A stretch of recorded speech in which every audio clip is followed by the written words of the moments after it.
Okay, so we're sitting here with my boy John. Thank you so much for your time. Oh, of course. And I saw the movie yesterday. Nice. It was dope, off the chain. I loved it. I mean, I actually was on the third row. Yes. And I just felt like everything was all up in my face.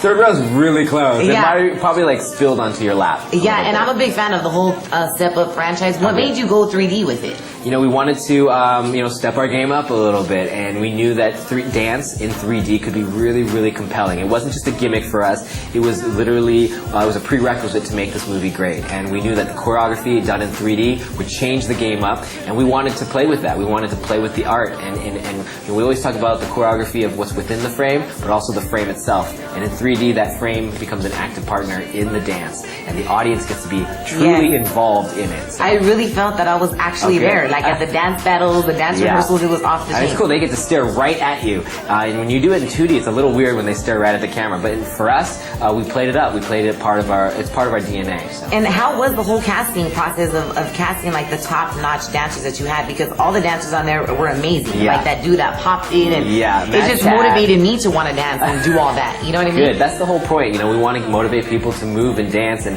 whether you can or not, it's part of our love of dance. We want to share that. And Mad Chad, the robot guy, to even the finger tutter at the end in the credits, and all those things inspire us. They're artists, they're poets with their bodies. So, to find those dancers, when you're looking for the cream of the crop, everyone knows who the cream of the crop and the different styles are, at least in the dance world. Yeah. So we got to find those, and then we got to discover new ones. So it was really, really fun process. I know you say the dancers are an inspiration, but I think you're a really big inspiration yourself because you're a young director. Like you're a young director. You know what's up. You're directing amazing, fun movies for the youth to look at. Yeah. At what age did you start directing, or did you know you wanted to become a director? I remember watching. Well, I started shooting stuff when I was like in 3rd grade, and my parents. With what?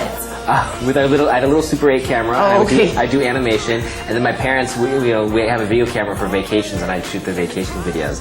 My parents always said, America's the greatest place in the world. You can do anything if you work hard and love what you do. And they've owned a restaurant for 40 years. So when I got a camera in my hand, I was like, this is what I want to do. They're like, all right, if you're going to do it, you better study and take it seriously. So it was always a part of my training. So I would say that, like me, I believe that a big part of my success and people's success like you is parent support, right? Like, what message do you have for parents out there that are constantly telling their kids the opposite of what your parents were telling you? Because my parents were like your parents. They told me, you know what, you can do anything you want, mija. Yeah. What message do you have to parents out there that are not encouraging their kids to follow their dream, even if they think it's crazy, even if they think, entertainment is totally unstable? What would be the message that you would have for parents out there? I'm not a parent myself, so it's hard for me to say what parents are doing or not doing, but I do know that for me personally, to have somebody believe in a voice that I had, to have that confidence to say, you know what, even if you fail, it doesn't matter because we have your back and we love you.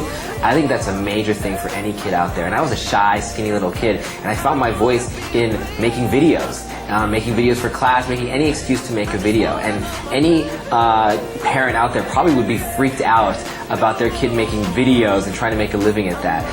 But whether I was making money or not, I was going to do it anyway. And it's something that I love, and it's about the quality of life that you want your kid to live. And if you want them to be happy, let them follow their passion. It may lead to nothing, but they'll be happy, and I think that makes up for a lot. And most of the time, if they truly love it, they'll find their own thing to do with it. And they'll be successful. Yes, like you. Thank you so much. Your movie kicked ass. I loved it. Thank you.